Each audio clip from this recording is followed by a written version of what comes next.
व्याख्यामुद्रां करसरसिजैः पुस्तकं शङ्खचक्रे बिभ्रद्भिन्नस्फटिकरुचिरे पुण्डरीके निषण्णः अम्लानश्चरीरमृतविशदैरंशभिप्लावयन् मामाविर्भूयादनगमहिमा मानसेवागधीशः नमस्ते प्राणेश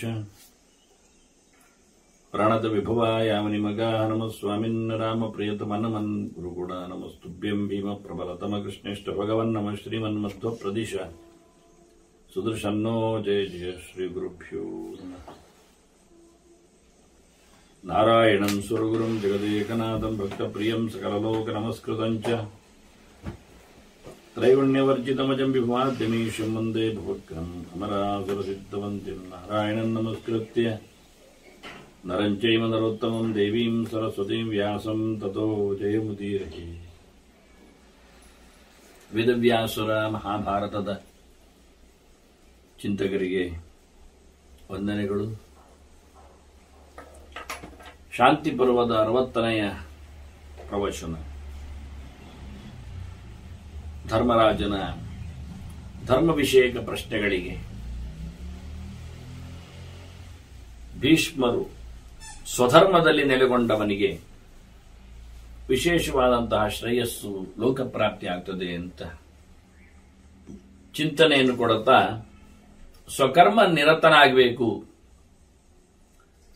ಸ್ವಾಶ್ರಮೋಚಿತವಾದ ಕರ್ಮವನ್ನು, ಸ್ವಜಾತಿವಿಹಿತವಾದಂತಹ ಕೆಲಸಗಳನ್ನು ಪ್ರತಿಯೊಬ್ಬರು ಮಾಡಿಕೊಂಡು ಬರಬೇಕು ಅಂತ ಹೇಳುತ್ತಾ, ಹೀಗಿದ್ದಾಗ ಯಾರೂ ವಿರೋಧ ಮಾಡಲಿಕ್ಕೇ ಇಲ್ಲ, ಆಗುವುದೇ ಇಲ್ಲ ಅನ್ನುವ ಮಾತನ್ನಿಲ್ಲಿ ಭೀಷ್ಮರು ದೃಢೀಕರಿಸ್ತಾರೆ. ವಾಸ್ತವವಾಗಿ ತಸ್ಮಾದ್ ವರ್ಣಾನ್ ಜಾತಿ ಧರ್ಮೇಶು ಸಕ್ತಾನ್ ಜೇತುಂ ವಿಷ್ಣು ನೆಚ್ಛತಿ ಪಾಂಡುಪುತ್ರ.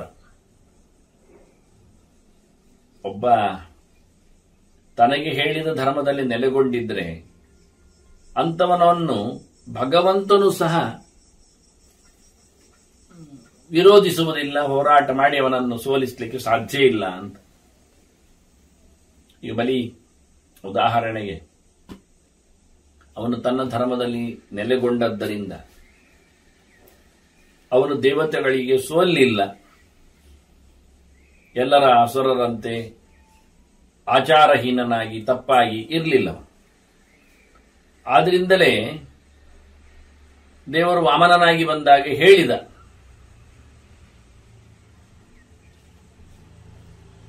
ಇವನನ್ನು ಧರ್ಮನಿಷ್ಠನನ್ನು ನಾನು ಸೋಲಿಸುವುದು ಹೇಗೆ? ಯಾನ್ಯಾಮೃತೆ ಪತಿಚಲನ್ ಪ್ರಭುವಿರ್ನ ಚಾಲ್ಯ. ಇದವನು ವಿಶ್ಲೇಷಣೆ ಮಾಡಿಕೊಂಡ ರೀತಿ. ಧರ್ಮ ಮಾರ್ಗದಲ್ಲಿ ನೆಲೆಗೊಂಡವನನ್ನು ನಾವು ತಪ್ಪಿಸುವುದು ಹೇಗೆ, ಸೋಲಿಸುವುದು ಹೇಗೆ? ಸೋಲಿಸಲಿಕ್ಕೆ ಆಗುವುದಿಲ್ಲ, ಅವನು ಸೋಲುವುದಿಲ್ಲ. ಮತ್ತೆ ಅವನಲ್ಲಿ ಬೇಡಿ ನಾನು ಏನಾದರೂ ತಪ್ಪಿಸಬೇಕಾಗತ್ತೆ ಹೇಳಿಕೊಂಡು ಅವನು ಹೆಜ್ಜೆ ಬೇಡಲಿಕ್ಕೆ ಹೋದ, ಭೂಮಿದಾನ ಬೇಡಲಿಕ್ಕೆ ಹೋದ. ಇದು ಹೇಳಿಕೊಂಡ ರೀತಿ.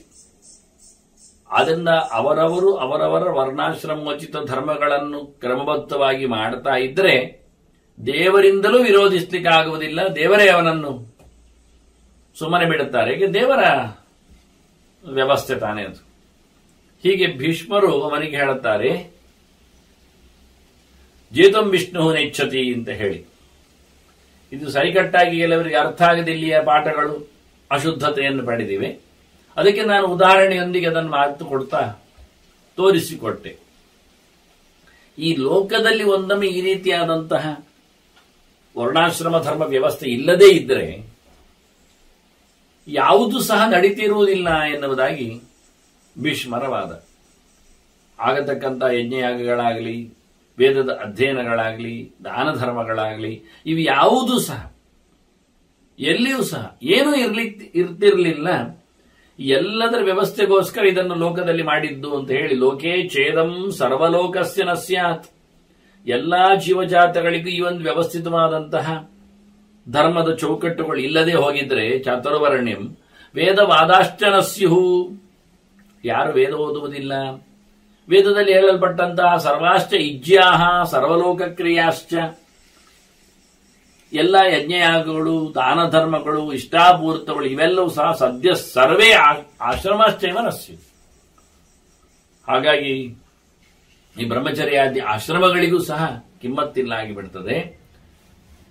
ಈ ಎಲ್ಲ ಬಗೆಯ ವ್ಯವಸ್ಥೆಗೋಸ್ಕರವೇ ಈ ಸಿದ್ಧಾಂತ, ಈ ಧರ್ಮದ ವ್ಯವಸ್ಥೆ, ಈ 4ರ ಔಚಿತ್ಯಗಳು ಬಂದಿವೆ ಅಂತ. ಮತ್ತೆ ಈ ಆಶ್ರಮಗಳ ಬಗ್ಗೆ, ಜಾತಿಗಳ ಬಗ್ಗೆ ಹೇಳಿದಾಗ ಒಂದು ಮಾತು ಹೇಳ್ತಾರೆ ಭೀಷ್ಮರು ವಿಶ್ಲೇಷಣೆ ಮಾಡುತ್ತಾ. ಒಂದೆರಡು ಆಶ್ರಮಗಳು ಬಂದವು, ಬ್ರಹ್ಮಚರ್ಯ, ವಾನಪ್ರಸ್ಥ, ಗಾರಸ್ಥ್ಯ, ಸನ್ಯಾಸ ಅಂತ ಹೇಳಿ. ಇನ್ನೊಂದು ಕಡೆ ಬ್ರಾಹ್ಮಣ, ಕ್ಷತ್ರಿಯ, ವೈಶ್ಯ, ಶೂದ್ರ ಅಂತ ಹೇಳಿಕೊಂಡು ಅವರವರ ಕರ್ಮಕ್ಕೆ, ಸಂಸ್ಕಾರಕ್ಕೆ ಅನುಗುಣವಾದಂತಹ ವ್ಯವಸ್ಥೆಯ ಬಗ್ಗೆ ಹೇಳಿದರು. ಅಧ್ಯಯನ ಎನ್ನುವುದು ಪ್ರತಿಯೊಬ್ಬರಿಗಿದೆ, ಬ್ರಹ್ಮಚರ್ಯ ಎನ್ನುವುದು ಎಲ್ಲರಿಗಿದೆ.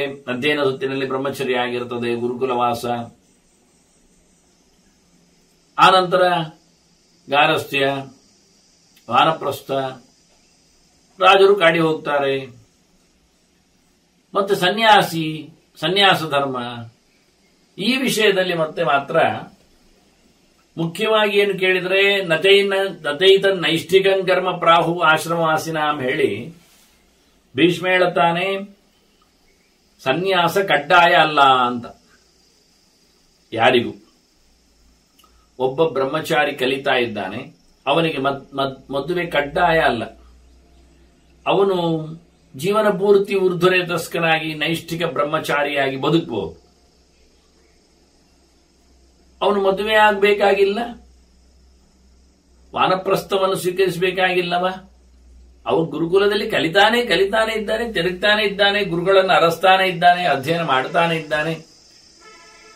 ಹಾಗಾಗಿ ಅವನು ಪರಿವಿರಾಟ್ನಂತೆ ಇದ್ದಾನೆ. ಈಗ ಅಂದವನಿಗೆ ಸನ್ಯಾಸವು ಅಂದ್ರೆ ಸನ್ಯಾಸ ಕಡ್ಡಾಯ ಅಲ್ಲ, ಎಲ್ಲರಿಗೂ, ಗೃಹಸ್ಥನಿಗೂ ಅಲ್ಲ, ಹೋಗಲೇಬೇಕಾಗಿಲ್ಲ ಅವನು. ಈಗ ಧೃತರಾಷ್ಟ್ರ, ನಾವು ಕತೆ ಕೇಳಿ ಮುಗಿಸಿದೆವು, ಈಗ ಅವನು ಪ್ರವಚನ ಕೇಳುತ್ತಾ ಇದ್ದಾನೆ. ಗಾಂಧಾರಿ ಜೊತೆಯಲ್ಲಿ ವಾನಪ್ರಸ್ಥಾಶ್ರಮ ಕೈಗೊಂಡ, ಸನ್ಯಾಸಿ ಆಗಲಿಲ್ಲ. ವಿದುರ ಅವನದೊಂದು ಸ್ಪೆಷಲ್. ಆದರೆ ಕೊನೆಗೊಂದು ಮಾತು ಬಂತು, ಯತಿ ಧರ್ಮ ಮಮಾಪ್ತೋಸವು ಅಂತ. ಅವನು ಸನ್ಯಾಸಿಯಾಗಿದ್ದಾನೆ ಅಂತ. ಹೀಗಾಗಿ ಸನ್ಯಾಸ ಎನ್ನುವುದು ಎಲ್ಲರಿಗೂ ಕಡ್ಡಾಯ ಅಲ್ಲ ಎನ್ನುವ ಒಂದು ಮಾತನ್ನು ಇಲ್ಲಿ ಹೇಳುತ್ತಾ, ಮತ್ತೆ ಸನ್ಯಾಸ ಎನ್ನುವುದು ಎಲ್ಲ ಆಶ್ರಮದವರಿಗೂ ಇಲ್ಲ ಎನ್ನುವುದನ್ನು ಹೇಳುತ್ತಾರೆ ಇಲ್ಲಿ. ಇದು ಮುಖ್ಯವಾದ ವಿಷಯಗಳು. ಇದಕ್ಕೆ ಅಪವಾದಗಳಿರ್ತಾರೆ. ಈಗ ವಿದುರ ಇದ್ದಾಗೆ, ವಿದುರ ನಮಗೆ ಯತಿ ಧರ್ಮ ಮಹಾಪ್ತೋತ್ಸವ ಅಂತ ಹೇಳಿದ್ದರಿಂದ, ಅವನು ಸನ್ಯಾಸಿಯಾಗಿದ್ದಾನೆ ಅಂತ ಹೇಳಿದ್ದರಿಂದ ನಿಜವಾಗಿ ಸನ್ಯಾಸ ಎನ್ನುವುದು ಉಳಿದವರಿಗಿಲ್ಲ, ಬ್ರಹ್ಮಜಾತಿಗೆ ಮಾತ್ರ ಸನ್ಯಾಸ ವಾಸ್ತವವಾಗಿ. ಅದಕ್ಕೆ ನಾನು ಹೇಳಿದೆ, ಧೃತರಾಷ್ಟ್ರ ರಾಜ ಇದ್ದಾನೆ. ಇಂಥ ಎಷ್ಟೋ ಜನ ರಾಜಋಷಿಗಳು, ರಾಜರು ಕಾಡಿನಲ್ಲಿ ತೆರಳಿದವರಿದ್ದಾರೆ, ಅವರು ಸನ್ಯಾಸಿಗಳಾದ್ರ. ಇನ್ನೊಮ್ಮೆ ವಾನಪ್ರಸ್ಥಾಶ್ರಮದ ಬಗ್ಗೆ ಹೇಳುವಾಗ ಭೀಷ್ಮ ಹೇಳಿದ್ದ, ಸದಾರವ್ವ ಬೇಕಾದ್ರೆ ಹೆಂಡತಿಯನ್ನು ಕರ್ಕೊಂಡು ಹೋಗ್ಲಿಕ್ಕೆ, ಇಲ್ಲಾಂದ್ರೆ ಬಿಟ್ಟು ಹೋಗ್ಲಿಕ್ಕೆ ಅಂತ. ಅದು ಅವಳಿಗೆ ಬಿಟ್ಟದ್ದು, ಧರ್ಮವನ್ನು ನಡೆಸುವುದು ಹೇಗೆ ಅಂತ. ಇಲ್ಲಿ ಧೃತರಾಷ್ಟ್ರ ಗಾಂಧಾರಿ ಜೊತೆಯಲ್ಲಿ ಹೋಗುವುದು ನಾವು ಕೇಳಿದ್ದೇವೆ ಕತೆ. ಇನ್ನು ಆಗುವ ಕತೆ ಆದ್ರೂ ನಾವು ಕೇಳಿಕೊಂಡು ಶಾಂತಿ ಬರಬಕ್ಕೆ ಬಂದದ್ರಿಂದ ಚಿಂತನೆಗೋಸ್ಕರ ಉದಾಹರಣೆಗಳನ್ನು ನಾನೀಗ ಸಮಗ್ರವಾಗಿ ಕೊಡಲು ಸಮರ್ಥನಿರುತ್ತೇನೆ.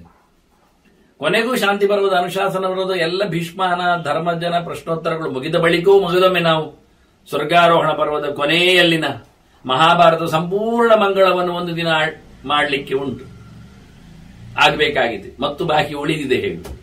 ಹಾಗಾಗಿ ಒಂದು ದಿನದ ಮಂಗಳ ಪ್ರವಚನಕ್ಕೆ ಸಂಪೂರ್ಣ ಭಾರತದ ಚಿಂತನೆ ನಂತರದಲ್ಲಿ ಇನ್ನೊಂದು 200, 300, 500 ಶಾಂತಿ ಅನುಶಾಸನ ಪರ್ವದ ಚಿಂತನೆ ಮುಗಿದ ಬಳಿಕ.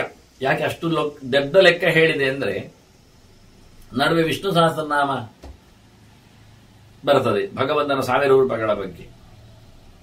ಅದರ ಬಗ್ಗೆ ಸ್ವಲ್ಪ ಹೆಚ್ಚಿನ ಅಧ್ಯಯನವನ್ನು, ನಾಮಗುಣ ಚಿಂತನೆ, ಯಾನಿ ನಾಮಾನಿ ಗೌಣಾನಿ, ಆದ್ರಿಂದ ಆ ಭಗವಂತನ ರೂಪನಾಮಗಳಲ್ಲಿ ಅನೇಕ ಗುಣಗಳನ್ನು ಅನುಸಂಧಾನ ಮಾಡಲಿಕ್ಕೆ ಇರಲಾಗಿ ಒಂದ್ಸರ್ತಿ ನಾನು ಬೃಹತಿ ಶಾಸ್ತ್ರಕ್ಕೆ ಅನುಗುಣವಾಗಿ ಅದನ್ನು ಚಿಂತನೆಯಲ್ಲಿ ತಂದಿದ್ದೆ. ಸುಮಾರು ಒಂದು 50 ನಾಮಗಳ ಚಿಂತನೆ ಸಾಗಿತ್ತು, ಎಲ್ಲೂ ಎದ್ದಿರಬಹುದು, ರೆಕಾರ್ಡ್ ಆಗಿದೆ. ಅದು ನಾನು ಬೃಹತಿಯಾರೂಢನಾಗಿಸಿಕೊಳ್ಳದಿದ್ರು ಬೇಕಾದ್ರೆ ನೋಡುವ ಆ ಸಾಹಸಕ್ಕೂ ಕೈ ಹಾಕುವ ಅಂತ. ಆ ಬೃಹತಿ ಮಂತ್ರಗಳ ನೆಲೆಯಲ್ಲಿ ಅದೇ ವಿಶೇಷ, ಅದೇ ಮಾಡುವ, ಅದೇ ಸುಲಭ. ಸುಲಭ ಅಂದ್ರೆ ಹೊಸತು ಅಂತ, ಸುಲಭ ಅಂದ್ರೆ ಬೃಹತಿ ಮಂತ್ರಕ್ಕೆ ಅನುಗುಣವಾಗಿ ಆ ಭಗವಂತನ ರೂಪಗಳ ನಾಮಗಳು ಹೇಗೆ ಆರೂಢಗೊಂಡಿವೆ ಅನ್ನೋ ಅನುಸಂಧಾನ ಮಾಡುವಂಥದ್ದು ವೇದ ಮಂತ್ರದ ನೆಲೆಯಲ್ಲಿ. ಹಾಗೆ ಮಾಡಿಕೊಂಡು ಬಂದಿದ್ದೆ ನಾನು ಹತ್ತಾವ್ಯತ್ತನ್ನು. ಹಾಗೆ ಮಾಡಿಕೊಂಡು ಹೋದ್ರೆ ಒಂದು ಸುಲಭ ಆಗತ್ತೆ ಒಂದು ವಿಷಯ. ಮತ್ತೆ ಎಷ್ಟೆಲ್ಲ ಸಾಧ್ಯ ಉಂಟು ನಾಮದ ಚಿಂತನೆಯಲ್ಲಿ ಮೆಲುಕು ಹಾಕುವಂಥದ್ದು ಅಂತ ಹೇಳಿಕೊಂಡು ಮಾಡಿಕೊಂಡು ಸ್ವಲ್ಪ ದೊಡ್ಡದೂ ಆಗುತ್ತೆ. ಹಾಗೆ ನೂರಾರು ಅರ್ಥಗಳನ್ನು ನೋಡ್ಲಿಕ್ಕೆ ಬರ್ತದೆ. ನೋಡ್ಲಿಕ್ಕೆ ಹೋದ್ರೆ ಸುಮಾರು ನಾಮಗಳಲ್ಲಿ. ಹೀಗಾಗಿ 500 ಎಪಿಸೋಡ್ಗಳು ಇವತ್ತು ನಾವು ಶಾಂತಿ ಅನುಶಾಸನ ಬರುವುದಲ್ಲಿ ಮುಂದೆ ನೋಡಬಹುದಾಗಿದ್ದು ಉಪದೇಶದ ಪರಂಪರೆಯಲ್ಲಿ ಇರಲಿ. ಆದ್ದರಿಂದ ಇಲ್ಲಿ ಎಲ್ಲರಿಗೂ ಸನ್ಯಾಸ ಇಲ್ಲ ಅಂತ ಭೀಷ್ಮನ ಮಾತು. ಇದು ವೇದವ್ಯಾಸರ ಹರವು ತಾನೆ. ವಾಸ್ತವವಾಗಿ ಆಶ್ರಮಾ ವಿಹಿತಾ ಸರ್ವಾ ವರ್ಜಯಿತ್ವ ನಿರಾಶಿಷಂ ಅಂತ, ಸರ್ವಕಾಮನೆಗಳನ್ನು ತ್ಯಾಗ ಮಾಡಿ ಹೋಗತಕ್ಕಂತಹ ಸನ್ಯಾಸ ಆಶ್ರಮವನ್ನು ಹೊರತುಪಡಿಸಿ ಎಲ್ಲಾ ಆಶ್ರಮಗಳಿಗೆ ಎಲ್ಲರಿಗೂ ಹೇಳಲ್ಪಟ್ಟಿವೆ. ಕಾಡಿನವರೆಗೆ ಎಲ್ಲರೂ ಹೋಗುವುದು. ಸಂಸ್ಕಾರವದ್ದಲ್ಲಿ ಕೊನೆಗೆ ಮಾಡಬೇಕಾದಂತಹ ಸನ್ಯಾಸವನ್ನು ಎಲ್ಲರಿಗೆ ಹೇಳಿಸಿದ್ದಿಲ್ಲ. ಮತ್ತೆ ಈಗ ವೈಶ್ಯನ ಕಥೆ ಹೇಗಿರ್ತದೆ ಅದರ ಬಗ್ಗೆ ಒಂದು ಮಾತು, ರಾಜನ ಕೊನೆ ಹೇಗಾಗ್ತದೆ ಅದರ ಬಗ್ಗೆ ಒಂದು ವಿಶ್ಲೇಷಣೆ. ಈಗ ಭೀಷ್ಮರು ಬರ್ತಾರೆ, ಹೇಳಲಿಕ್ಕೆ ಶುರು ಮಾಡ್ತಾರೆ ಹೇಗಿರ್ತದೆ ಏನಿರ್ತದೆ ಅಂತ. ತಥಾ ವೈಶ್ಯಸ್ಯ ರಾಜೇಂದ್ರ ರಾಜಪುತ್ರಸ್ಯ ಚೈವಹಿ, ರಾಜನಾದವನಿಗೂ ಸನ್ಯಾಸ ಹೇಳಿಸಿದ್ದಲ್ಲ, ವೈಶ್ಯನಿಗೂ ಹೇಳಿಸಿದ್ದಲ್ಲ, ಪರಿಕರಮಿಗೂ ಹೇಳಿಸಿದ್ದಲ್ಲ. ಕೇವಲ ಸನ್ಯಾಸ ಎನ್ನುವುದು ಸಂಸ್ಕಾರ ಪೂರ್ಣವಾಗಿ ಪಡೆದು ನಿಂತ ಬ್ರಹ್ಮಜಾತಿಗೆ ಹೇಳಿಸಿದ್ದು ಅಂತ ಹೇಳ್ತಾ, ಒಬ್ಬ ವೈಶ್ಯ ವ್ಯಾಪಾರ ಮಾಡಿದವ, ಕೊನೆಯಲ್ಲಿ ಅವನಿಗೆ ವೈರಾಗ್ಯ ಬಂದಿದೆ. ಏನ್ ಮಾಡಬೇಕು ಕೇಳಿದ್ರೆ ಗಾಡಿ ಹೋಗ್ಬೇಕು, ಇಷ್ಟೇ. ವಾನಪ್ರಸ್ಥಾಶ್ರಮವನ್ನು ಕೈಗೊಳ್ಳಿಕ್ಕೆ ಅದು ಸನ್ಯಾಸದ ಹಾಗೆ ಉಂಟು, ಏನು ಹೆಚ್ಚು ಕಡಿಮೆ ಏನಿಲ್ಲ. ವಿಷಯ ಏನು ಕೇಳಿದ್ರೆ ಸನ್ಯಾಸದಲ್ಲಿ ಎಲ್ಲವನ್ನು ತೊರೆದವನಿಗೆ ಆಸ್ತಿ ಮನೆ ಮಠ ಮಂದಿ ಮಾರು ಏನಿಲ್ಲದ್ರಿಂದ ಅವನಿಗೆ ಬೇಡುವ ಹಕ್ಕಿ ಇದೆ. ಭಿಕ್ಷಾ ಅಟನೆ, ಭೈಕ್ಷಚರ್ಯ, ಇದನ್ನು ಮಾಡ್ಲಿಕ್ಕೆ ಉಂಟೋ ಇಲ್ವೋ ಪ್ರಶ್ನೆ. ಈಗ ಯೋಗ್ಯತೆ ಉಂಟೋ ಇಲ್ವೋ? ಒಬ್ಬ ವ್ಯಾಪಾರಿಯಾದವನು ಭಿಕ್ಷೆಗೆ ಬೇಡಬಹುದು ಕೇಳಿದ್ರೆ, ಎಲ್ಲವನ್ನು ಬಿಟ್ಟುಕೊಟ್ಟವನು ಸನ್ಯಾಸಿ ಆಗ್ತೇನೆ ಅಂತ ಹೇಳಿದ್ರೆ ಅದಾಗುವುದಿಲ್ಲ ಅಂತ. ಭಿಕ್ಷಾಟನೆ ಎನ್ನುವ ವೃತ್ತಿ ಉಳಿದವರಿಗೆ ಕೊಡುವುದು ಅಸಂಭವ ಎನ್ನುವ ನೆಲೆಯಲ್ಲಿ ಆದ್ರೂ ಮಾಡ್ಲಿಕ್ಕೆ ಇರ್ತದೆ ಅಂತ ಭೀಷ್ಮರು ಚೂರುವಾದ ಮಾಡ್ತಾರೆ. ಕೊನೆಯಲ್ಲಿ ನಾವು ಕೇಳುವ ಅದನ್ನು ಹೇಗೆ ಅಂತ. ಯಾಕೆ ಕೇಳುವ? ಅದರಿಂದ ವೈಶ್ಯನಾದವ ಒಂದೊಮ್ಮೆ ವೈಶ್ಯ ಗಚ್ಚೇತ್ ಅನುಜ್ಞಾತಃ ನೃಪೇಣ ಆಶ್ರಮಂ, ಆಶ್ರಮ ಸಂಶ್ರಯಂ, ಅವನು ರಾಜನಲ್ಲಿ ಕೇಳಿಕೊಂಡು ಹೋಗ್ಬೇಕು, ನಾನಿನ್ನು ವ್ಯಾಪಾರ ಬಿಡುತ್ತೇನೆ ಹೇಳಿ. ರಾಜ ಬೇಡ ಹೇಳಿದ್ರೆ ಅವನು ವ್ಯಾಪಾರ ಬಿಡುವಂತೆ ಇಲ್ಲ. ನೋಡಿ, ಈಗ ಏನಾಯ್ತು, ಸಮಗ್ರವಾದ ವ್ಯಾಪಾರಗಳೆಲ್ಲವೂ ಊರು ಗ್ರಾಮಗಳಲ್ಲಿ ರಾಜ ಕೇಂದ್ರಿತ ಅಂತ ಅರ್ಥ ಆಯ್ತು. ಅಂದ್ರೆ ಸರಕಾರದ ಸಂಸ್ಥೆಗಳು ಅಂತ ಅರ್ಥ. ಪ್ರೈವೇಟ್ ಇಲ್ಲ. ಪ್ರೈವೇಟ್ ಇದ್ರೆ ಮೋಸ ಆಗುತ್ತೆ, ಮೋಸ ಆದ್ರೆ ರಾಜ ಹಿಡಕಬೇಕಾಗತ್ತೆ. ಮತ್ತೆ ಯಾವುದೇ ಒಂದು ಪ್ರಾಡಕ್ಟ್ ಅದು ಸರ್ಕಾರೇತರ ಸಂಸ್ಥೆಗಳಿಂದ ತಯಾರಾಗಿ ಪ್ರಜೆಗಳಿಗೆ ಈಗ ಸಿಗ್ತದೆ ಅಂತಾದ್ರೆ ಯಾರ ಪ್ರಜೆಗಳದು? ರಾಜನ ಪ್ರಜೆಗಳು. ರಾಜನ ಪ್ರಜೆಗಳಿಗೆ ರಾಜನ ಆಡಳಿತಕ್ಕೆ ಸುಪರ್ದಿಗೆ ಒಳಪಡದ, ಅಂಕೆಗೊಳಗಾಗದ ಒಬ್ಬ ಪ್ರೈವೇಟ್ ಆಗಿ ಪ್ರತ್ಯೇಕವಾಗಿ ಸ್ವತಂತ್ರನಾಗಿ ಮಾಡಿ ಕೊಡ್ತಾನೆ ಅಂತಾದ್ರೆ ಆ ಪ್ರಜೆಗಳು ಎಲ್ಲಾದ್ರೂ ಅಸ್ವಸ್ಥರಾದ್ರೆ, ಹೆಚ್ಚು ಕಡಿಮೆ ಆದ್ರೆ, ಅಥವಾ ಅವರು ತಿಂದ ಪರಿಣಾಮದಿಂದ ರಾಜನ ವಿರುದ್ಧ ಮುಗಿದು ಬೀಳುವಂತೆ ಆಗಿದ್ರೆ ಅಂತದನ್ನ ರಾಜ ಹೋಗ್ತಾನ. ನನ್ನ ಪ್ರಜೆಗಳಿಗೆ ನನ್ನ ಅಂಕಿಯಲ್ಲಿಲ್ಲದವ ಯಾರೋ ಸಪ್ಲೈ ಮಾಡ್ತಾನೆ ತಿನ್ನಿಸ್ತಾನೆ ಅಂದ್ರೆ ರಾಜನ ಹೇಗಾಗಬೇಡ, ಅದೊಂದು ವಿಷಯ. ಇನ್ನೊಂದು, ಆ ಪ್ರಜೆಗಳು ಪೂರ ಸಂಪತ್ತನ್ನು ಅವನಿಗೆ ಕೊಡ್ಬೇಕಲ್ಲ ಪಡಿಬೇಕಾದ್ರೆ, ರಾಜನಿಗೆ ಬರ್ತಾ ಇಲ್ಲ. ಈಗೇನು ಮಾಡಿದ್ದಾರೆ, ರಾಜ ತನ್ನ ಅಂಕೆಯಲ್ಲಿ ಮಾಡಿಕೊಂಡು ಅದನ್ನೆಲ್ಲ ಸರಿಯಾಗಿ ಸುಪರ್ದಿ ನಡೆಸಿಕೊಳ್ಳಿಕ್ಕೆ ಆಗುವುದಿಲ್ಲ ಅಂತೇಳಿ ಪ್ರೈವೇಟಿನವರಿಗೆ ಮಾರಿಬಿಟ್ಟಿದ್ದಾನೆ, ಕೊಟ್ಟುಬಿಟ್ಟಿದ್ದಾನೆ. ಅದರ ವಾಸಿ ಅವನು ಟ್ಯಾಕ್ಸ್ ಹಾಕಿಕೊಂಡು ತೆರಿಗೆ ಹಾಕಿಕೊಂಡು ಅದನ್ನು ಸಂಪಾದನೆ ಮಾಡ್ತಾನೆ ಈಚಿಂದ. ಆದ್ರೆ ಗುಣಮಟ್ಟವನ್ನು ಕಾಪಾಡಲಿಕ್ಕೆ ರಾಜನಿಗೆ ಆಗುವುದಿಲ್ಲ. ಹೇಗೆ ರಾಜನ ಕೈಯಲ್ಲಿಲ್ಲ. ಹಾಗಾಗಿ ಅವನಿಗೆ ತನ್ನ ಪ್ರಜೆಗಳಿಗೆ ಬೇಕಾದಂತ ಗುಣಮಟ್ಟದ ಮೌಲ್ಯವನ್ನು ಕೊಡುವಲ್ಲಿ ರಾಜ ಅಸಮರ್ಥನಾಗ್ತಾನೆ. ಅವನು ಹೇಳಿದಾಗ ಕೇಳುವುದಿಲ್ಲ. ಒಮ್ಮೊಮ್ಮೆ ಅಂಕೆ ಮೇಲೆ ರಾಜರ ಪ್ರಭುತ್ವ ಇದ್ರು, ಹೇಳಿದಾಗೆ ಕೇಳಬೇಕು ಅಂತ ಮಾಡಿದ್ರು ಅದು ಸ್ವಲ್ಪ ಬದಲಾವಣೆ ಆಗ್ತದೆ. ರಾಜ ಬೇರೆ ಆದಾಗ ಅಥವಾ ಅಧಿಕಾರಿಗಳು ಬೇರೆ ಬಂದಾಗ ಮೋಸ ಮಾಡ್ತಾ ಇರ್ತಾರೆ. ಆದ್ರಿಂದ ರಾಜನೇ ತನ್ನ ಎಲ್ಲ ಪ್ರಜೆಗಳಿಗೂ ಬೇಕಾದ ಎಲ್ಲಾ ಸೌಕರ್ಯಗಳನ್ನು ರಾಜತನದಿಂದಲೇ, ಅರಮನೆಯಿಂದಲೇ, ರಾಜ್ಯದಿಂದಲೇ ಆಗ್ತದೆ ಅಂತ ಮಾಡಿಕೊಟ್ರೆ, ಯಾರೆಲ್ಲ ವಹಿಸಿಕೊಳ್ಳುತ್ತೇನೆ ಅಂತ ಹೇಳ್ತಕ್ಕಂಥ ಉದ್ಯಮಗಳಿರ್ತಾರೆ ಅವರಿಗೆಲ್ಲ ರಾಜನೇ ಆಶ್ರಯ ಕೊಟ್ರೆ, ಇಲ್ಲ ಹುಟ್ಟುವಾಗಿ ಯಾರದು ಉದ್ಯಮಿ ಆಗ್ತಾನ? ಎಲ್ಲಿಯೋ ಒಂದು ಕಡೆಯಲ್ಲಿ ಸ್ವತಂತ್ರವಾದ ಉದ್ಯಮ ಮಾಡಲಿಕ್ಕೆ ಬಿಟ್ಟು ಕೊಟ್ಟದ್ರಿಂದ ಇವತ್ತು ಉದ್ಯಮಿಗಳ ಮಕ್ಕಳೆಲ್ಲ ಬೆಳೀತಾ ಬಂದು. ನಾಳೆ ಚೆನ್ನಾಗಿತ್ತು ಹಿಂದೆ ಎಲ್ಲ. ಒಂದು ದೊಡ್ಡ ಮಹಲ್ ಇಟ್ಟುಕೊಳ್ಳಿ, ವ್ಯಾಪಾರದ ಸಂತೆ ಇಟ್ಟುಕೊಳ್ಳಿ, ಮಾರ್ಕೆಟ್, ಅದು ರಾಜನದ್ದಲ್ವಾ? ಹೌದು. ಯಾರು ಒಂದು ಮಾರಾಟ ಮಾಡಿ ಹೋಗ್ಬೋದು. ಅವನು ಹೋದ್ನಂದ್ರೆ ಇನ್ನೊಬ್ಬ ಬರ್ತಾನೆ, ಮಗದೊಬ್ಬ ಬರ್ತಾನೆ. ಇಲ್ಲಿ ರಾಜ ಹೋದ್ನಂದ್ರೆ ಇನ್ನೊಬ್ಬ ಅರಮನೆಯಲ್ಲಿ ಬಂದಾಗಿ ಹೀಗೆ ಸುವ್ಯವಸ್ಥಿತವಾಗಿತ್ತು. ಇದನ್ನೀಗ ಅವರವರಿಗೆ ಸ್ವಂತಕ್ಕೆ ಬಿಡ್ಲಿಕ್ಕೆ ಹೋಗಿ ಅವರವರು ತನ್ನದೊಂದು ಮಾಡಿಕೊಂಡು ಎಲ್ಲವನ್ನು ನುಂಗಿ ಸುಮಾರಾಗಿ ರಾಜ್ಯದ ಎಷ್ಟೋ ಜಾಗಗಳೆಲ್ಲ ಯಾರದ್ದಾಗಿ ಬಿಟ್ಟಿದೆ. ಹೋಗ್ತಾ ಹೋಗ್ತಾ ಹೋಗ್ತಾ ಹೀಗೆ ಆಗುವಂಥದ್ದು. ಅದರಲ್ಲಿ ಇಲ್ಲಿ ಉದಾಹರಣೆ ಒಂದು ಹೇಳ್ತೇನೆ. ನಂದಗೋಪ ಅವನು ದನ ಕಾಯುವವ, ವೈಶ್ಯ. ಆ ಲೆಕ್ಕದಲ್ಲಿ ವಸುದೇವನ ತಮ್ಮ. ಶೂರನಿಗೆ, ವಸುದೇವನ ಅಪ್ಪನಿಗೆ ಶೂರನಿಗೆ ಒಂದು ವೈಶ್ಯ ಜಾತಿಯ, ಗೊಲ್ಲ ಜಾತಿಯ ಹುಡುಗಿಯಲ್ಲಿ ಹುಟ್ಟಿ ಬಂದವ ವಸುದೇವನ ತಮ್ಮ. ವಸುದೇವ ಕ್ಷತ್ರ ಹುಡುಗಿಯಲ್ಲಿ ಹುಟ್ಟಿದ್ರಿಂದ ಅವನು ಕ್ಷತ್ರಿಯ, ಇವ ವೈಶ್ಯ. ರಾಜರ ದನಗಳನ್ನು ನೋಡಿಕೊಳ್ತಾ ಇದ್ದಾನೆ.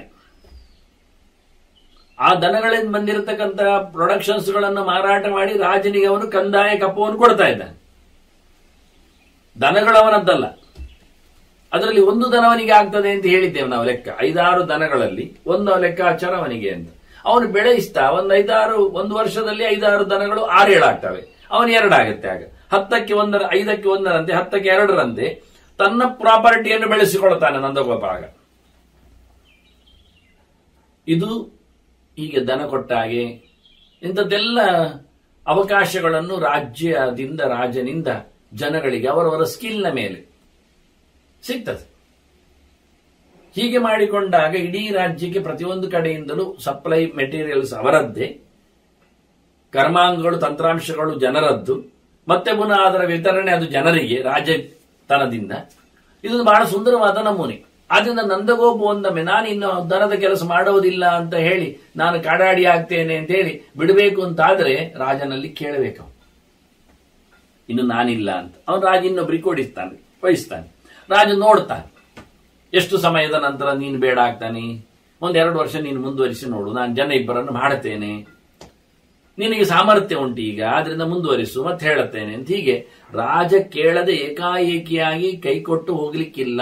ಒಬ್ಬ ವೈಶ್ಯನಾದವ ವ್ಯಾಪಾರಿ, ಯಾವುದು ಮುತ್ತುರತ್ನ ವ್ಯಾಪಾರ ಮಾಡಿ, ಈ ತೋಟದ ವ್ಯವಸಾಯದ ವ್ಯಾಪಾರ ಮಾಡಿ, ಹಣ್ಣು ಹಂಪಲು ದವಸ ಧಾನ್ಯಗಳ ಬಗ್ಗೆ ಮಾಡಿ, ಹೈನುಗಾರಿಕೆ ಮಾಡಿ, ಏನೇ ಆಗಲಿ ವೈಶ್ಯ ವೃತ್ತಿಯಲ್ಲಿದ್ದ ಒಬ್ಬ ವೈಶ್ಯ ಕೆಲಸವನ್ನು ನಿಲ್ಲಿಸ್ತೇನೆ ಅಂತಾದ್ರೆ ರಾಜನಲ್ಲಿ ಕೇಳಿಕೊಂಡ ಆತ ಕೃತಕೃತ್ಯ ವಯೋತೀತ ರಾಜ್ಞ ಕೃತ ಪರಿಶ್ರಮ, ರಾಜನಿಗೆ ಬೇಕಾದಷ್ಟು ಸೇವೆಗಳನ್ನೆಲ್ಲ ಕೊಟ್ಟವ, ಇನ್ನು ನನ್ನಿಂದ ಆಗುವುದಿಲ್ಲ ಅಂತೇಳಿ ವಯಸ್ಸು ದಾಟಿದೆ ಅಂತ ಹೇಳಿಕೊಂಡು ಅವ ರಿಟೈರ್ಮೆಂಟ್ ತಗೊಳ್ಳೋದಾಗಿದ್ರೆ ರಾಜನಲ್ಲಿ ಕೇಳಿಕೊಂಡವನು ವಾನಪ್ರಸ್ಥನಾಗಬಹುದು.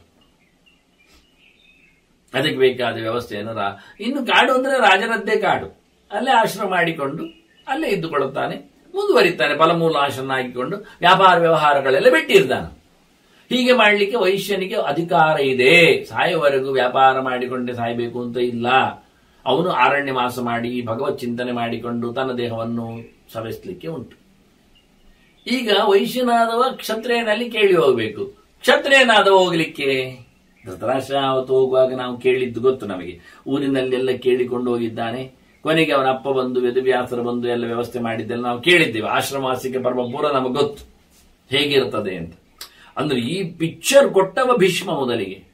ಧೃತರಾಷ್ಟ್ರ ಕೇಳಿಕೊಳ್ಳುತ್ತಾ ಇದ್ದಾನೆ ಇದನ್ನು. ಧೃತರಾಷ್ಟ್ರನಿ ಪಾಠ ಆದದ್ದಿಲ್ಲಿದೆ. ಹೇಗಿರ್ತದೆ?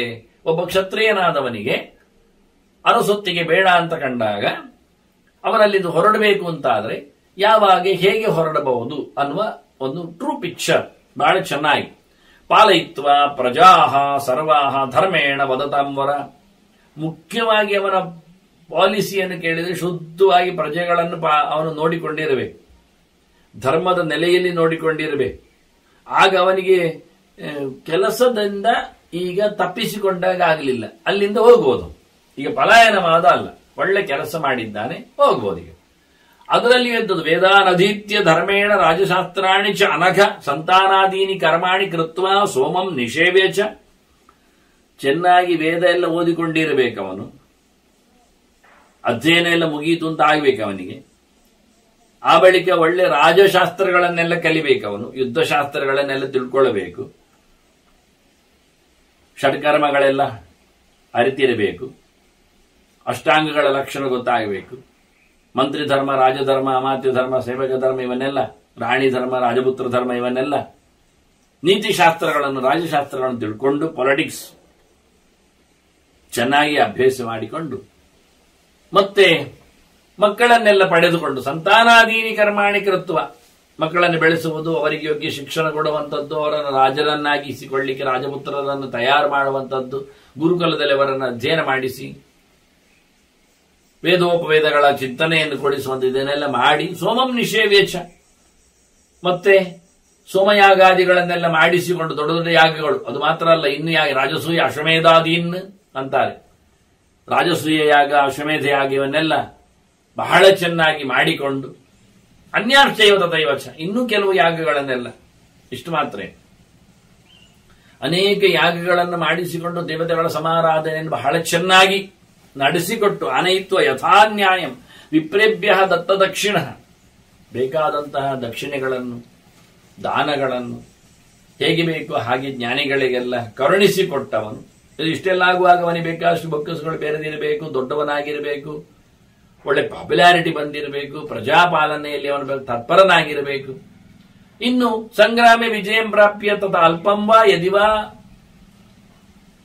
ಬಹು, ಹೋರಾಟ ಎಲ್ಲ ನಡೆಸಿ ರಾಜ್ಯ ವಿಸ್ತಾರ ಮಾಡಿಕೊಂಡು ಹೋರಾಟದಲ್ಲಿಯೂ ಸೋಲರಿಯದವನಾಗಿ ಸಂಗ್ರಾಮವನ್ನು, ಯುದ್ಧವನ್ನು ಸಾವು ದೊಡ್ಡ ರೀತಿಯಲ್ಲಿ ಯಜ್ಞವನ್ನಾಗಿಸಿ ಭಗವಂತನ ಸಮರ್ಪಿಸಿಕೊಂಡು, ಕಮ್ಮಿ ಆದರೂ ದೊಡ್ಡದಾದ್ರೂ ಮಾಡಲಿ ಅಂತಾರೆ, ಮಾಡಿಟ್ಟುಕೊಂಡು ಸ್ಥಾಪಯಿತ್ವ ಪ್ರಜಾಪಾಲಂ ಪುತ್ರಂ ರಾಜ್ಯೇ ಚ ಪಾಂಡವ, ತನ್ನ ಮಗನನ್ನು ಮತ್ತೆ ಪ್ರಜೆಯ ಪಾಲನೆಗಾಗಿ ಲೋಕದಲ್ಲಿ ಸಿಂಹಾಸನದಲ್ಲಿ ಕುಳ್ಳಿರಿಸಿಕೊಂಡು ಹೋಗಬೇಕು.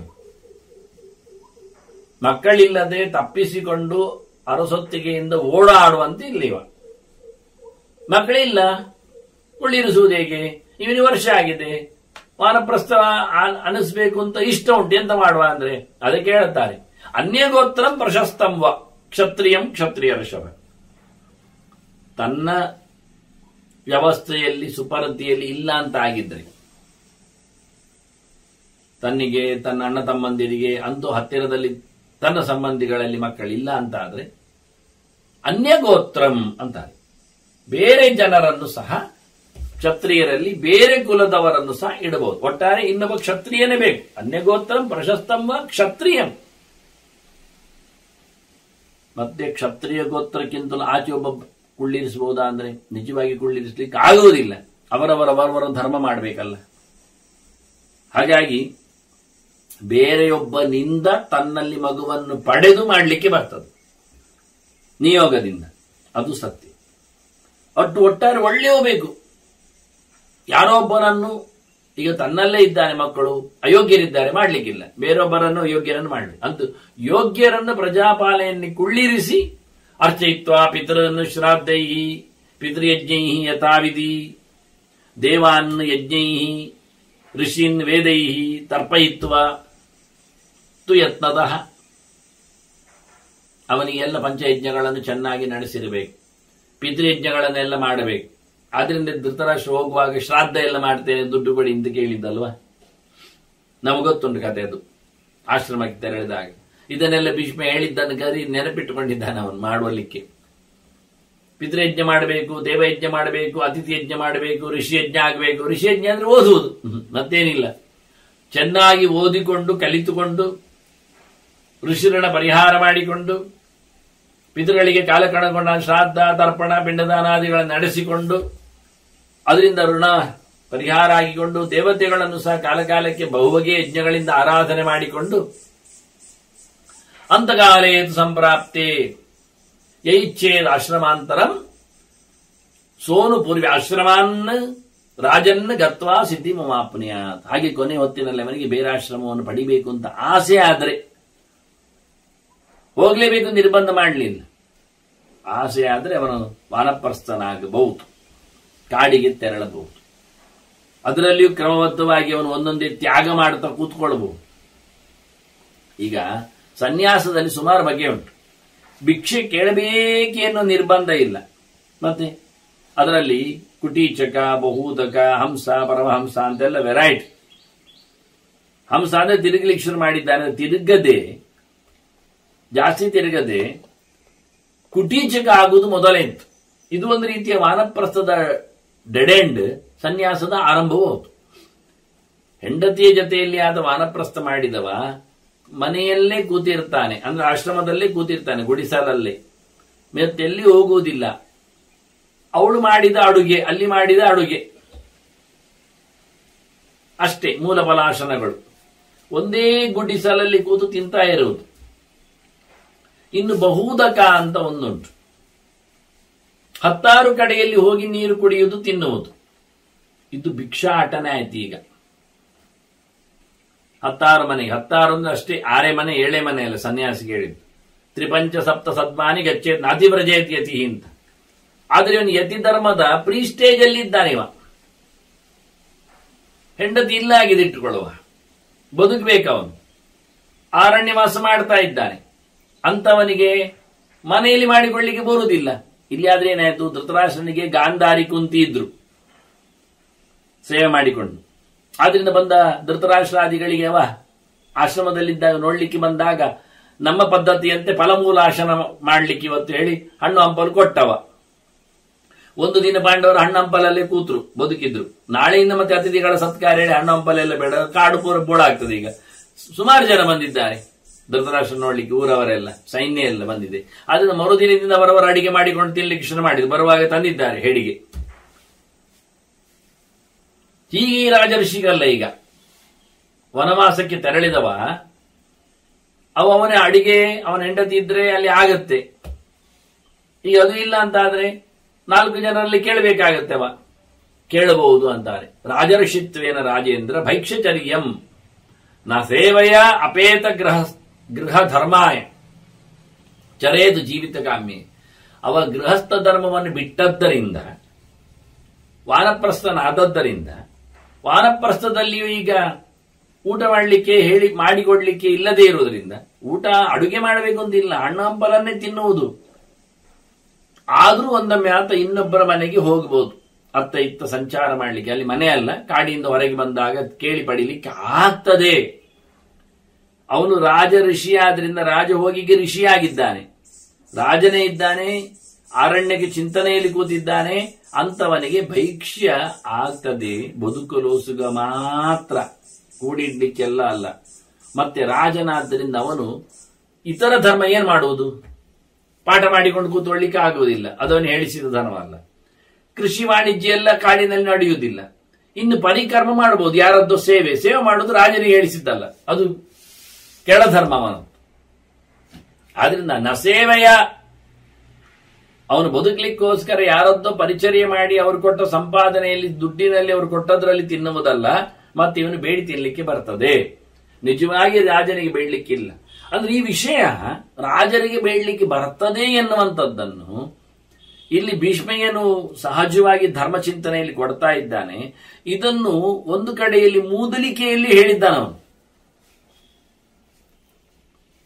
ಧೃತರಾಷ್ಟ್ರನಿಗೆ ಹೋರಾಟ ನಿಲ್ಲಿಸಬೇಕು ಅಂತ ಬುದ್ಧಿವಾದ ಹೇಳುವಲ್ಲಿ ಭೀಷ್ಮ ಪ್ರಯತ್ನವನ್ನು ಪಟ್ಟಿದ್ದಾನಲ್ವ.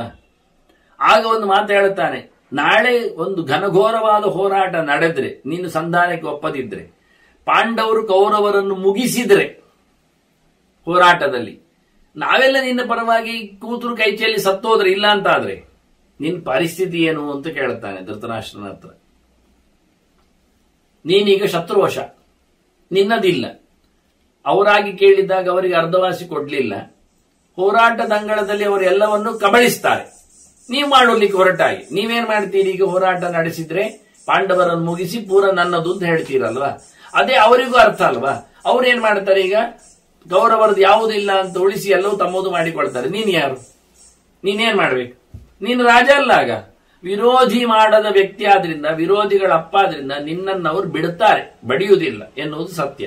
ಅಷ್ಟರ ಮಟ್ಟಿಗೆ ಸರಿಯಾದ್ರೆ ನಿನ್ನ ಹಣೆಬರ ಏನು ಕೇಳಿದ್ರೆ, ಅರಮನೆಯ ದಾರಿಯಲ್ಲಿ ಗೆರಟೆ ಇಟ್ಕೊಂಡು ಹೋಗ್ಬೇಕು ನೀನು ಮತ್ತೆ ನಿನ್ನ ಹೆಂಡತಿ, ಕಣ್ಣು ಕಾಣದಿಬ್ಬರು ನೀವು. ಭಿಕ್ಷುಕೌ ವಿಚರಿಷ್ಯೇತೆ. ಇದು ಭೀಷ್ಮ ಅವರಿಗೆ ಎಚ್ಚರಿಸಿದ ವಾಕ್ಯ.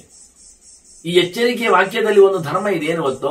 ನಿನಗೆ ಭಿಕ್ಷಾ ಧರ್ಮ ಆಗ್ತದೆ ಅಂತ. ಒಬ್ಬ ರಾಜನಾದವ, ಈಗ ರಾಜ್ಯವನ್ನು ಕಳಕೊಂಡವ, ಅಂದ್ರೆ ಆ ಪರಿಸ್ಥಿತಿಯನ್ನು ಧರ್ಮರಾಜ ಕೊಡುವುದಿಲ್ಲ ಎನ್ನುವುದು ವಿಷಯ ಬೇರೆ. ಅದನ್ನು ವಿಶ್ಲೇಷಣೆ ಮಾಡಲಿಲ್ಲ ಭೀಷ್ಮ, ಅದನ್ನು ಕೇಳಲಿಲ್ಲ ಧೃತರಾಷ್ಟ್ರ. ಆದ್ರೆ ಆಗುವ ಪರಿಸ್ಥಿತಿಯ ರಿಸಲ್ಟ್ ಏನು ಕೇಳಿದ್ರೆ ಇಷ್ಟೇ. ನೀನು ಶತ್ರುಪಾಳೆಯದವನಾದ್ರಿಂದ ನಿನ್ನನ್ನು ಕಡಿಯದಿರಬಹುದು ಅವರು, ನೀನು ಹೋರಾಟಕ್ಕೆ ಬಾರದೇ ಇದ್ದದ್ರಿಂದ. ಹೋರಾಟಕ್ಕೆ ಬಂದವರನ್ನು ಕಡಿಲಿಕ್ಕೆ ಬರ್ತದೆ, ಹೋರಾಟಕ್ಕೆ ಬರದಿದ್ರೆ ಏನ್ ಮಾಡುವ? ಕಣ್ಣಿಲ್ಲದವು ಹೋರಾಟ ಮಾಡುವುದಿಲ್ಲ, ಆದ್ರಿಂದ ಕಡಿಯುವುದಿಲ್ಲ. ಮತ್ತೆ ನಿನ್ನನ್ನು ಬಡಿಸ್ತಾರ, ತಿನ್ಲಿಕ್ಕೆ ಹಾಕ್ತಾರ, ನೀನು ಶತ್ರು ವ್ಯಕ್ತಿ, ನಿಮ್ಗೆಲ್ಲಿ ಊಟ ಹಾಕ್ತಾರೆ ಅಂತ ಅವರ ಲೆಕ್ಕಾಚಾರ ಭೀಷ್ಮನತ್ತು.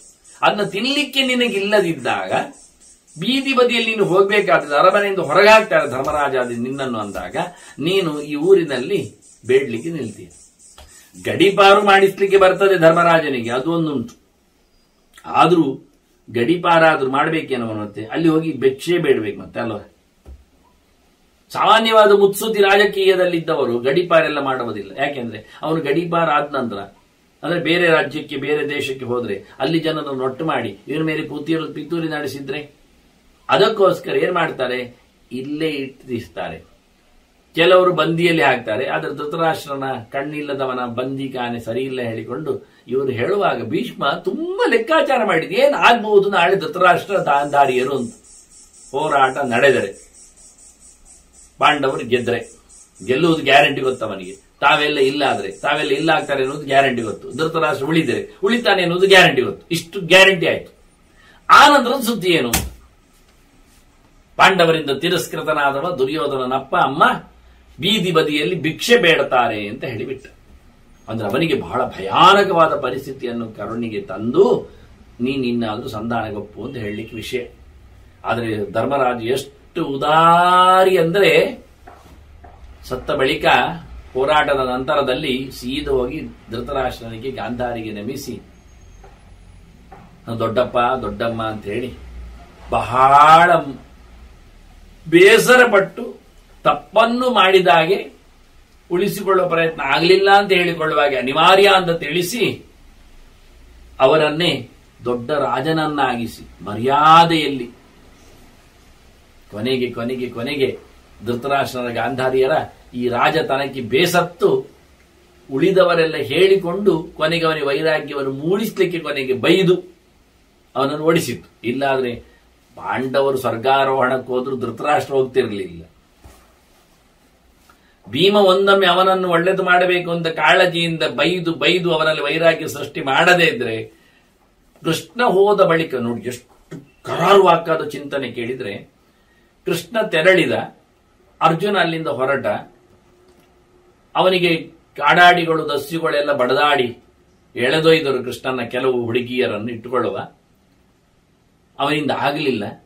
ಊರಿಗೆ ಬಂದವ ವ್ಯಾಸರಲ್ಲಿ ಕೇಳಿಕೊಂಡು ಧರ್ಮಜನಿಗೆ ಕೃಷ್ಣ ನಿರ್ಯಾಣವನ್ನು ತಿಳಿಸಿ ಪಾಂಡವರು ಏನ್ ಮಾಡಿದ್ರು? ಎಲ್ಲ ಕಳಚಿ ಹೊರಟ್ರು.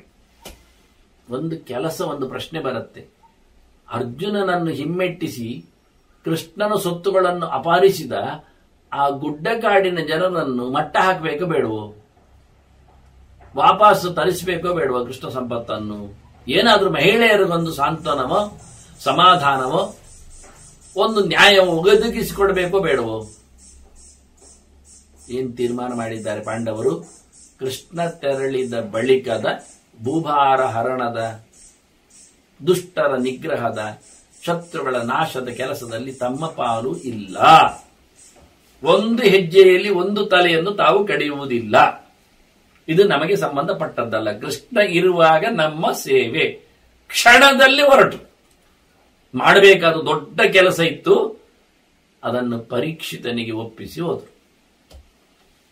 ಹೇಳಿ ಹೋದರು, ನೀನು ರಾಜ, ಇನ್ನು ಅನ್ಯಾಯ ಮಾಡಿದ್ದಾರೆ, ನಿಗ್ರಹ ಮಾಡುವ ಕೆಲಸ ನಿನ್ನದ್ದು. ಹೇಳಿ ಭೀಮನಿದ್ದು ಕೃಷ್ಣನ ವಿರೋಧವಾದದ್ದನ್ನು ಮಾಯ ಮುಚ್ಚಿ ಹೊರಟಿದ್ದ. ಹಾಗಾಗಿ ಕೃಷ್ಣನ ನಂತರದಲ್ಲಿ ಒಂದರೆ ಕ್ಷಣವೂ ಪಾಂಡವರಲ್ಲಿ ನಿಲ್ಲದಿದ್ದಾಗ ಧೃತರಾಷ್ಟ್ರ ಹೇಗಿರ್ತಿದ್ದ, ಗಾಂಧಾರಿ ಹೇಗಿರ್ತಿದ್ರು, ಇನ್ನೂ ರಾಜ್ಯದ ಆಸೆಯಲ್ಲಿ ಕೂತ್ಕೊಳ್ತಾರ. ಇನ್ನು ಮೊಮ್ಮಗನನ್ನು ಪರೀಕ್ಷಿತನನ್ನು ನೋಡಿಕೊಂಡು ಕೂತ್ಕೊಳ್ತಾರ, ಮರಿಮಗನನ್ನು ನೋಡಿಕೊಂಡು. ಅವರಿಗೇನು ಜನ ಉಂಟು. ಆದ್ರಿಂದ ಭೀಮ ಮೊದಲ ಲೆಕ್ಕ ಹಾಕಿ ಅವನಲ್ಲಿ ಅಶ್ವಮೇಧ ಯಾಗ ಮುಗಿದಿದೆ, 15 ವರ್ಷ ಸಂದಿದೆ, ಗೌಜಿ ಪ್ರಾಯಶ್ಚಿತ್ತನ ನಡೆದಿವೆ, ನೀನು ಹೋಗಯ್ಯಮೆಲ್ಲ ಅಂತ ಹೇಳಿ ಅವನಿಗೆ ತಲೆಯಲ್ಲಿ ತುಂಬಿಸಿ ವೈರಾಗ್ಯವನ್ನು ಬಲಾತ್ಕಾರದಲ್ಲಿ ತಂದುಕೊಟ್ಟು ಕೊನೆಗೆ ನಿಜವಾಗಿ ಆಯಿತು, ವೈರಾಗ್ಯ ಮೂಡಿತು. ಬಲಾತ್ಕಾರದ ಬಿತ್ತನೆಯು ಕೊನೆಗೆ ಸಹಜವಾದ ಬಿತ್ತನೆ ಆಗಿ ಅವನು ಬೆಳೆದ. ಒಳ್ಳೆ ಜೀವ, ಅವನು ಯೋಗ್ಯನೇ, ಅವನೇನು ಅಸುರ ಅಲ್ಲ, ಅಸುರ ಪ್ರಭಾವ ಅಷ್ಟೇ ಹೊರತು ಅವನಿಗೆ ದುರ್ಯೋಧನಾದಿಗಳದ್ದು ಸ್ವಭಾವತಃ ಒಳ್ಳೆಯವನಾದ್ರಿಂದ ಹೊರಟ. ಆದ್ರಿಂದ ರಾಜ ಋಷಿಗಳಿಗೆ ವಾನಪ್ರಸ್ಥಾಶ್ರಮದಿಂದ ಭಿಕ್ಷೆ ಬೇಡಲು ಬರ್ತದೆ ಎನ್ನುವುದನ್ನು ನಾನು ನಿಮಗೆ ಪುರಾವೆಯಾಗಿ ಕಥೆಯಲ್ಲಿ ಹಿಂದೆ ಹೇಳಿದೆ. ಇದೆಲ್ಲ ಭಾರತಗಳು ಟೋಟಲಿ ಇದ್ದಾಗ ಈ ಮಾತುಗಳಿಗೆಲ್ಲ ಒಂದು ನ್ಯಾಯ ಆಗತ್ತೆ ಧರ್ಮಚಿಂತನೆಗೆ. ಹೀಗೊಂದು ವಿಷಯ ಹೇಳಿ, ಮುಖ್ಯ ವಿಷಯ ಏನು ಕೇಳಿದ್ರೆ, ಧರ್ಮರಾಜನಿಗೆ ಬೇಕಾದ್ದು ಈಗ ಇಲ್ಲಿಂದ ಮುಂದೆ ಬೀಜ ಹಾಕ್ತಾನ. ಅವನು ಮಧ್ಯದಲ್ಲಿ ಭೀಷ್ಮ ಹೇಳುತ್ತಾನೆ ಮಾತಾಡ್ತಾ, ಧರ್ಮರಾಜ ನೀನು ಸರಿ, ರಾಜನಾಗಲೇಬೇಕು ಅಂತ ಮಾಡಿದ್ದು ಸರಿ ಅಂತ ಹೇಳುತ್ತಾನೆ. ನೊಂದ ಭೀಷ್ಮ ಧರ್ಮರಾಜನನ್ನು ಎತ್ತಿಕಡುತ್ತಾನೆ. ಇಲ್ಲಿ ಅಳುಮುಖದ ಧರ್ಮರಾಜ ಪ್ರಶ್ನೆ ಕೇಳಲಿಕ್ಕೆ ಅಳುಕಿಕೊಂಡು ಬಂದವ, ಧೈರ್ಯ ತುಂಬಿದ ಭೀಷ್ಮ ಬಾಯ್ಬಿಟ್ಟು ಹೇಳ್ತಾನೆ, ಧರ್ಮರಾಜ ನೀನು ಮಾಡಿದ್ದು ಸರಿ ಅಂತ. ಅದಕ್ಕೆ ಬೀಜಕ್ಷೇಪವಾಗಿ ಇಲ್ಲಿ ಹೇಳುತ್ತಾನೆ, ರಾಜಧರ್ಮವೇ ಶ್ರೇಷ್ಠ ಅಂತ. ಬಾಹ್ಮಂ ಪತ್ಯಂ ಕ್ಷತ್ರಿಯರ್ ಮಾನವಾನಾಂ ಲೋಕಶ್ರೇಷ್ಠಂ ಧರ್ಮಂ ಅಸೇವಮಾನಿ. ಧರ್ಮವನ್ನು ಗತ್ತಿ ಹಿಡಿದ ಕ್ಷತ್ರಿಯರಿಗೆ ಬಹಳ ದೊಡ್ಡದಾದ ಧರ್ಮ ಯಾವುದು ಕೇಳಿದರೆ, ಅತ್ಯಂತ ಪ್ರಶಸ್ತವಾದ ಧರ್ಮ ಅದು ಕ್ಷತ್ರಿಯ ಧರ್ಮ. ತೋಳ್ಬಲದಿಂದ ದೇಶವನ್ನು ಆಳುವ ಕೆಲಸ ಉಂಟಲ್ಲ, ಎಲ್ಲಾ ಧರ್ಮಗಳು ನೆಲೆಗೊಂಡದ್ದು ಇವರ ತೋಳತೆಕ್ಕೆ ಅಡಿಯಲ್ಲಿ. ಇದನ್ನು ಶಮೀಕನು ಹೇಳ್ತಾನಲ್ಲ. ಮುಂದೆ ಶೃಂಗಿ ಶಾಪ ಕೊಟ್ಟಾಗ ಪರೀಕ್ಷಿತನಿಗೆ ಶಾಪ ಬಂದಾಗ ಶಮೀಕ ಹೇಳುತ್ತಾನೆ, ರಾಜರಿಂದಲೇ ನಮ್ಮ ಧರ್ಮ ಬೆಳೆಯುವಂಥದ್ದು. ಒಬ್ಬ ಗಟ್ಟಿಮುಟ್ಟಾದ ರಾಜ ಇದ್ರೆ ಕಳ್ಳಕಾಕರ ಭಯ ಇಲ್ಲ, ಯಥೇಷ್ಟವಾಗಿ ವೈಷ್ಣವ ಧರ್ಮಗಳನ್ನು ಆಚರಿಸುವ. ನೋಡಿ, ಅಂಗನಂತ ರಾಜ ಬಂದ್ರೆ, ಅಂಗನಂತ ಆಯ್ತಲ್ಲ, ವೇನನಂತ ರಾಜ ಬಂದ್ರೆ ನನ್ನನ್ನೇ ಪೂಜೆ ಮಾಡಿ ಯಜ್ಞಯಾಗ ನಿಲ್ಲಿಸಿ ಹೇಳಿಬಿಡ್ತಾನೆ. ಆದ್ರಿಂದ ಶುದ್ಧನಾದ ಒಬ್ಬ ವೈಷ್ಣವ ಪರೀಕ್ಷಿತ ರಾಜನನ್ನು ನೀನು ಕೊಲ್ತಾ ಇದ್ದೀಯಾ, ಶಾಪ ಹಾಕ್ತಾ ಇದ್ದೀಯಾ, ದೊಡ್ಡ ಭಯಾನಕವಾದ ಕೊಲೆ ಆಗ್ತದೆ, ಅಧರ್ಮ ಆಗ್ತದೆ ಅಂತ ಬೊಬ್ಬೆ ಹೊಡ್ಕೊಂಡ ಶಮೀಕ. ನಿಜವಾಗಿ ಈ ಶಮೀಕನೇ ಮಗನೇ ಮಾತಲಿ ಇನ್ನೊಮ್ಮೆ ಹೇಳಲಿಕ್ಕೆ ಹೋದ್ರೆ, ಇಂದ್ರನ ಸಾರಥಿಯಾದವ ಅಂತ ಋಷಿ, ಅವನ ಹೆಂಡತಿ ಶೀಲಾ ಅಂತ ಇಲ್ರಿ ಬಿಡಿ. ಇಂತಹ ಶಮೀಕ ಹೇಳಿಕೊಂಡ ಹಾಗೆ ಎಲ್ಲಾ ಧರ್ಮಗಳು, ಸರ್ವೇ ಧರ್ಮಾಃ ಸೋಪಧರ್ಮಾಃ ತ್ರಯಾಣಂ ರಾಜ್ಞೋ ಧರ್ಮಂ. ನಿಜವಾಗಿ ಎಲ್ಲಾ ಧರ್ಮಗಳು ನಿಂತದ್ದು. ಸರ್ವೇ ಧರ್ಮಾಃ ಸೋಪಧರ್ಮಾಃ ತ್ರಯಾಣಂ. ಈ ಬ್ರಾಹ್ಮಣರ, ವೈಶ್ಯರ, ಶೂದ್ರರ, ಇತರರ ಎಲ್ಲರ ಧರ್ಮಗಳು ನಿಂತದ್ದೆಲ್ಲಿ ಕೇಳಿದರೆ, ರಾಜ್ಞೋ ಧರ್ಮಂ ನೀತಿಶಾಸ್ತ್ರೇ ಶೃಣು. ರಾಜನ ಧರ್ಮದಲ್ಲಿಯೇ ನಿಂತದ್ದು ಅಂತ ನಾನು ಹೇಳುತ್ತೆ. ಶಾಸ್ತ್ರಗಾರರು ಹೇಳಿದ ಮಾತಿತು. ರಾಜ್ಯ ಧರ್ಮದಲ್ಲಿ, ರಾಜಶಾಸ್ತ್ರದಲ್ಲಿ ಏನ್ ನಿಂತಿದೆ ಎಂದರೆ, ಬ್ರಾಹ್ಮಣ ಒಬ್ಬ ತನ್ನ ಧರ್ಮವನ್ನು ಚೆನ್ನಾಗಿ ನಡೆಸಬೇಕಾದ್ರೆ ಕ್ಷತ್ರಿಯ ಜೋರಿ ಇರಬೇಕು, ವ್ಯವಸಾಯವನ್ನು ಮಾಡಿಬೇಕು. ಒಬ್ಬ ವೈಶ್ಯ ಒಳ್ಳೆ ರೀತಿಯಿಂದ ವ್ಯಾಪಾರ ವ್ಯವಹಾರ ಮಾಡಿಕೊಂಡು ಎಲ್ಲ ಪ್ರಜೆಗಳ ಕ್ಷೇಮದಲ್ಲಿ ಅವನ ಪಾತ್ರ ಇದೆ. ವೈಶ್ಯನದ್ದು ರಾಜ ಜೋರಿದ್ದಾಗ. ಅದೇ ನಾನಾಗಿ ಹೇಳಿದಾಗೆ ದುಷ್ಟವಾದದ್ದನ್ನು ಸಪ್ಲೈ ಮಾಡ್ತಾ ಇದ್ರೆ, ಕೆಟ್ಟದಾಗಿ ಜನರನ್ನು ವಂಚನೆ ಮಾಡ್ತಾ ಇದ್ರೆ, ರಾಜ ಅದನ್ನು ಸುಮ್ಮನೆ ನೋಡದಂತೆ ಕೂತ್ರೆ ಎಷ್ಟು ಅಸಹ್ಯ ಆಗತ್ತೆ ದೇಶ. ಆದ್ರಿಂದ ವ್ಯಾಪಾರ ವ್ಯವಹಾರಗಳಲ್ಲಿ ಆ ಧರ್ಮವನ್ನು ನೋಡಿಕೊಳ್ಳುವುದರಲ್ಲಿ ರಾಜನ ದಂಡನೆ ಪ್ರಧಾನ ಇರ್ತದೆ. ಅವನ ಟ್ಯಾಕ್ಸೇಷನ್ ಆಗಲಿ, ಅವನ ದಂಡ ನೀತಿ ಆಗಲಿ, ಅಂದ್ರೆ ತಪ್ಪು ಮಾಡಿದಾಗ, ಹೇಸಿಗೆ ಆದಾಗ ಅದನ್ನು ವಿರೋಧಿಸು. ಅದು ಔಷಧದಲ್ಲಿ ಇರಲಿ, ಆಹಾರ ಪದಾರ್ಥದಲ್ಲಿ ಇರಲಿ, ಯಾವುದರಲ್ಲೇ ಇರಲಿ, ಅದನ್ನು ಎಲ್ಲಾ ಧರ್ಮಗಳು, ರಾಜನ ಧರ್ಮದಲ್ಲಿ ಅದಕ್ಕೊಂದು ಉದಾಹರಣೆ ಹೇಳ್ತಾನೆ. ಯಥಾ ರಾಜನ್ ಹಸ್ತಿಪದೇ ಪದಾನಿ ಸಂಲೀಯಂತೆ ಸರ್ವ ಸತ್ವೋದ್ಭವಾನಿ. ಎಲ್ಲ ಪ್ರಾಣಿಗಳ ಹೆಜ್ಜೆ ಆನೆ ಹೆಜ್ಜೆಯಲ್ಲಿ ಬಿದ್ದೋಗುದಿಲ್ವಾ, ಮುಗಿದೋಗುದಿಲ್ವಾ ಅಲ್ವಾ? ಹಸ್ತಿಪದೇ ನಿಮಗ್ರಮ್ ಅಂತಾರಲ್ಲ, ಎಲ್ಲ ಹೆಜ್ಜೆಗಳು ಪ್ರಾಣಿಗಳು ಓಡಿದ್ರೆ ಎಲ್ಲ ಪ್ರಾಣಿಗಳ ಹೆಜ್ಜೆ ಎಷ್ಟು ಉದ್ದ ಇರ್ತದೆ, ಎಷ್ಟು ದೊಡ್ಡದಿರ್ತದೆ. ಅದು ಆನೆ ಹೆಜ್ಜೆ ದೊಡ್ಡದುಂಟು. ಅದು ಆನೆ ಹೆಜ್ಜೆ ಅಡಿಯಲ್ಲಿ ಎಲ್ಲ ಪ್ರಾಣಿಗಳ ಹೆಜ್ಜೆ ಮುಗಿದೋಯ್ತು. ಅದ್ರಿಂದ ಏನಾಯ್ತು, ಭೀಷ್ಮ ಹೇಳುವಾಗ ಒಂದು 5,000 ವರ್ಷದ ಹಿಂದಿನ ಮಾತು ಇದು ನಮಗೆ ಕೇಳುವಂಥದ್ದು. ನಾವೇನೊಂದು ಇವತ್ತು ಭಾರಿ ವಿಕಾಸ ಚಿಂತನೆ ಹೇಳುತ್ತೇವೆ, ಆದ್ರೆ ಇವತ್ತು ಸಹ ಆನೆ ಹೆಜ್ಜೆ ಎಲ್ಲ ಪ್ರಾಣಿಗಳ ಹೆಜ್ಜೆಗಿಂತ ದೊಡ್ಡದಿದೆ. ಆವತ್ತು ಅದೇ ಇತ್ತು.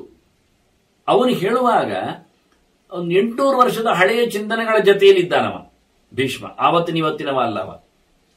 ಅವನು ಹೊತ್ತು ತಂದದ್ದು ಚಿಂತನೆಗಳನ್ನೆಲ್ಲ ಗುರುಗಳ, ಬೃಹಸ್ಪತ್ಯಾಚಾರ್ಯರ, ಶುಕ್ರರ, ದೈತ್ಯಾಚಾರ್ಯರ ಕಥೆಗಳಿಂದ, ಕಡೆಗಳಿಂದ.